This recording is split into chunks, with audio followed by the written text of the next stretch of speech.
बरसहि जलद। इसके रचयिता हैं गोस्वामी तुलसीदास। प्रस्तुत कविता गोस्वामी तुलसीदास द्वारा रचित महाकाव्य रामचरितमानस के किष्किंधा कांड से ली गई है। तुलसीदास जी का जन्म सन 1511 बांदा उत्तर प्रदेश में हुआ है और उनकी मृत्यु 1623 वाराणसी उत्तर प्रदेश में हुआ है। तुलसीदास जी एक प्रसिद्ध संत, कवि, विद्वान और चिंतक थे। तुलसीदास जी संस्कृत के बहुत बड़े विद्वान थे। इन्होंने अवधी भाषा में अनेक ग्रंथ लिखे हैं। यहाँ गोस्वामी तुलसीदास जी ने वर्षा ऋतु में होने वाले परिवर्तनों का सुंदर वर्णन किया है। उन्होंने वर्षा ऋतु के साथ साथ समाज की स्थिति, विविध गुणों दुर्गुणों को भी दर्शाया है। सीताहरण के बाद राम और लक्ष्मण सीता जी की खोज में व्याकुल भटक रहे हैं। घन घमंड नभ गरजत घोरा, प्रियाहीन डरपत मन मोरा। घन का अर्थ है बादल, नभ का अर्थ है आकाश, घोरा का अर्थ है भयंकर, गरजत का अर्थ है गरजना, डरपत का अर्थ है डरना, मोरा का अर्थ है मेरा। श्री राम लक्ष्मण सीता की खोज में निकले हैं। वर्षा ऋतु प्रारंभ हो चुकी है। श्री राम जी कह रहे हैं कि हे लक्ष्मण, आसमान में बादल अहंकार से भयंकर गर्जना कर रहे हैं। प्रिया अर्थात सीता के बिना मेरा मन बहुत डर रहा है। दामिनी दमक रही घन माही, खल के प्रीति जथा थिर नाही। दामिनी का अर्थ है बिजली, दमक का अर्थ है चमकना, घन का अर्थ है बादल, खल का अर्थ है दुष्ट, प्रीति का अर्थ है दोस्ती से, जथा का अर्थ है जैसे, थिर का अर्थ है स्थिर। आसमान में बिजली ऐसे चमक रही है जैसे दुष्ट व्यक्ति की मित्रता स्थिर नहीं होती है। बरस ही जलद भूमि नियराए, जथा नवहि बुद्ध विद्या पाए। नियराए का अर्थ है नज़दीक, जलद का अर्थ है जल पानी, जथा का अर्थ है जैसे, नवही का अर्थ है नम्र या झुकना, बुद्ध का अर्थ है विद्वान, विद्या का अर्थ है ज्ञान। बादल धरती के समीप आकर ऐसे बरस रहे हैं जैसे विद्या पाकर विद्वान नम्र हो जाते हैं। बूंद आघात सही गिर कैसे, खल के बचन संत सह जैसे। आघात का अर्थ है चोट, सहही का अर्थ है सहना, गिरी का अर्थ है पर्वत, खल का अर्थ है दुष्ट, बचन का अर्थ है बात। बूंदों की चोट पहाड़ ऐसे सह रहे हैं जैसे दुष्टों के वचन संत सहा करते हैं। क्षुद्र नदी भर चली तोराई, जस थोरे हूँ धन खल इतराई। क्षुद्र का अर्थ है छोटी, तोराई का अर्थ है तोड़कर, थोरे हूँ का अर्थ है थोड़ा सा।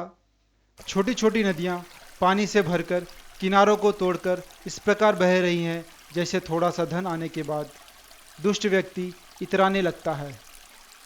भूमि परत भा ढाबर पानी, जनु जीव ही माया लपटानी।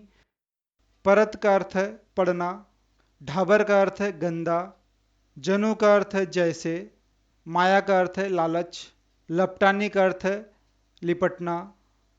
धरती पर बरसात का पानी गिरते ही मटमैला गंदा हो जाता है, जिससे शुद्ध जीव माया के चक्कर में पड़कर मैला हो जाता है।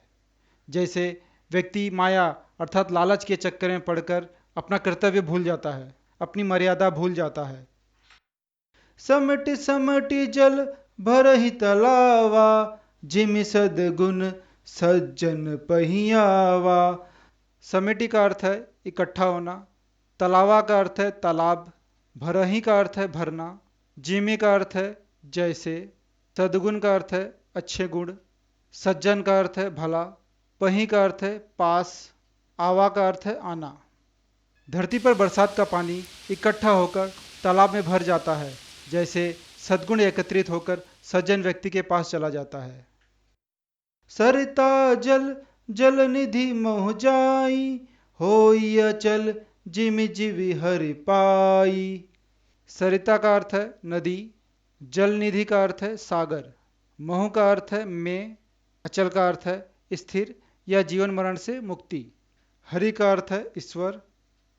नदी का पानी सागर में जाकर ऐसे स्थिर हो जाता है, ऐसे ठहर जाता है जैसे जीव श्रीहरि को पाकर अचल अर्थात जीवन मरण से मुक्त हो जाता है। हरित भूमि तृण संकुल, समुझ पर ही नहीं पंथ, जिमि पाखंड विवाद ते, लुप्त होई सदग्रंथ। तृण का अर्थ है घास, संकुल का अर्थ है विविध प्रकार के जीवों से भरी धरती, समूझी का अर्थ है समझना, समझ, पंथ का अर्थ है रास्ता, जिमी का अर्थ है जैसे, विवाद का अर्थ है प्रचार, पाखंड का अर्थ है झूठ।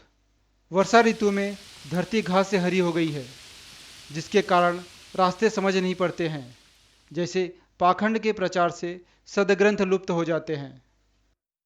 दादुर धुनि चहु दिशा सुहाई, वेद पढ़हि जनु बट समुदायी।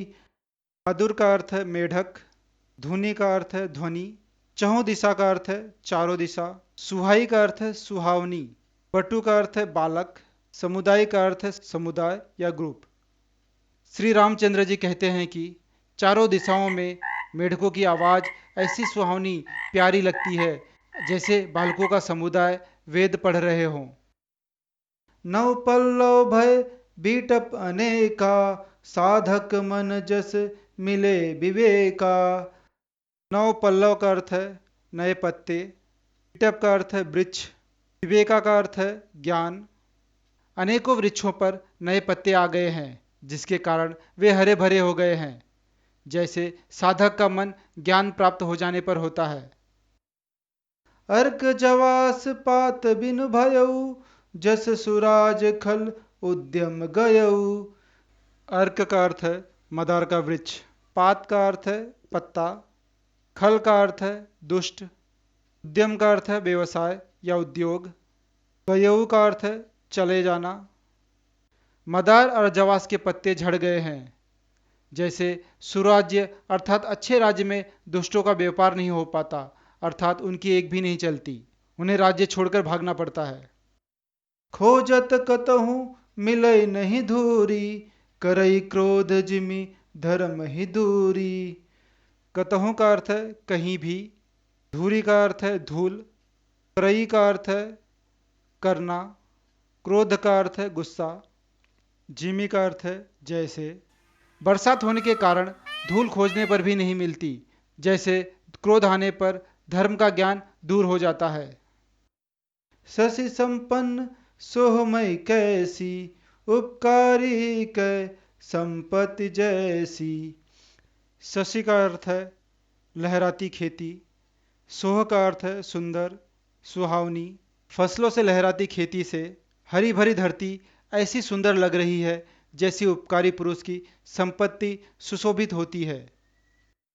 निशीतम घन खद्योत विराजा, जनु दंभिह कर मिला समाजा।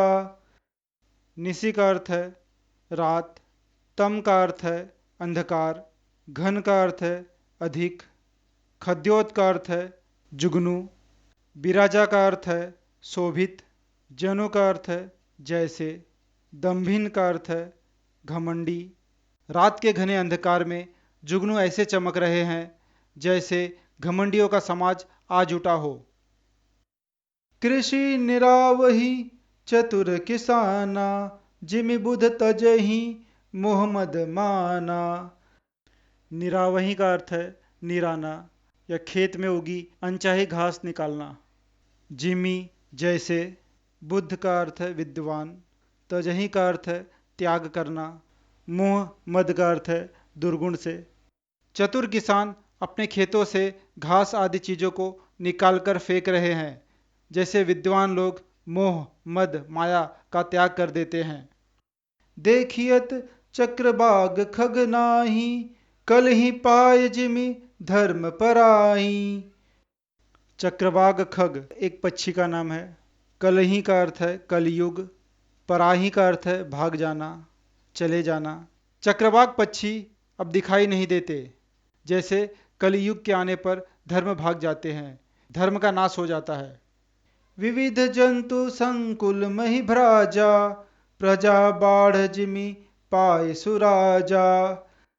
संकुल का अर्थ है विविध प्रकार के जीव जंतुओं से भरी धरती। भ्राजा का अर्थ है शोभायमान।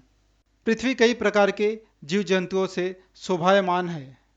इस पृथ्वी पर कई प्रकार के जीव जंतु हैं, जैसे सुराज्य को पाकर प्रजा बढ़ जाती है। जह तह रहे पथिक थकी नाना, जिमेंद्रिय गण उपजय ज्ञाना। पथिक का अर्थ है राहगीर। जहाँ तहाँ अनेक पथिक थक कर बैठे हैं, जैसे ज्ञान उत्पन्न होने पर इंद्रियां शिथिल होकर विषयों की ओर जाना छोड़ देती हैं। कबहु प्रबल बह मारुत, जहत मेघ बिलाए। कबहु का अर्थ है कभी कभी, मारुत का अर्थ है वायु हवा, मेघ का अर्थ है बादल, बिलाही का अर्थ है गायब होना। कभी कभी तेज हवा चलने से आसमान में बादल जहां तहां गायब हो जाते हैं। जिम कपूत के उपजे, कुल सधर्म नसाहे। जिमी का अर्थ है जैसे, नसाही का अर्थ है नष्ट होना। जैसे कुपुत्र के उत्पन्न होने से कुलवंश के अच्छे आचरण नष्ट हो जाते हैं। कबहु दिवस महु निबड़तम, कबहुक प्रगट पतंग। महु का अर्थ है में, निबिड़ का अर्थ है घोर, तम का अर्थ है अंधकार, पतंग का अर्थ है सूर्य। कभी कभी बादलों के कारण आसमान में दिन में ही घोर अंधकार छा जाता है और कभी अचानक से आसमान में सूर्य दिखाई देने लगता है। बिन सई उपजे ज्ञान जिमि, पाए कुसंग सुसंग।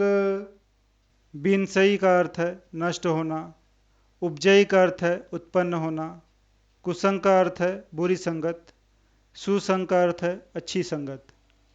जैसे कुसंग अर्थात बुरी संगत से ज्ञान नष्ट हो जाता है और सुसंग अर्थात अच्छी संगत पाकर ज्ञान फिर से उत्पन्न हो जाता है।